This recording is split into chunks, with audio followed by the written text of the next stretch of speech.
le code du commerce et le code des impôts, ça serait des réformes très intéressantes.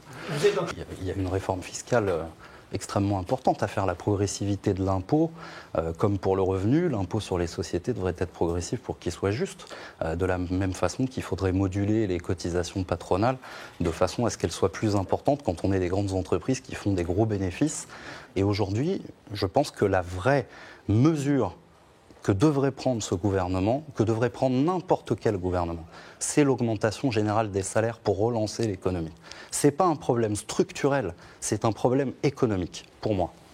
Alors, moi, je ne suis absolument pas d'accord avec ça. C'est de la responsabilité du chef d'entreprise et le salarié n'a pas à payer les erreurs de gestion d'un chef d'entreprise. Moi, si je prends une décision dans mon entreprise, si je prends une orientation, que je tente d'accéder à un marché et que je me trompe, je ne vais pas licencier les 2 ou 3 salariés que j'ai mis sur cette activité. Je vais les recycler à l'intérieur de l'entreprise et c'est moi que je ne vais pas payer pendant 6 mois. Non, moi je suis propriétaire de l'entreprise. Chaque mois qui passe, je capitalise sur la valeur de l'entreprise. Mais les salariés, eux, ils n'ont que leur emploi. Ils n'ont que leur salaire. Et aujourd'hui, dans une économie qui est extrêmement tendue, licencier un salarié, ça a des conséquences terribles. Il faut voir les licenciements chez Goodyear, c'est plusieurs dizaines de suicides et de divorces. Ça a des conséquences sociales, économiques terrifiantes. On ne peut pas aller dans le sens des salariés. On ne doit pas aller dans ce sens-là. On doit aller dans le sens de l'entreprise et des profits. Et ce discours, qui est très prégnant depuis 40 ans, a gagné même les décideurs de gauche. Moi, quand j'ai entendu...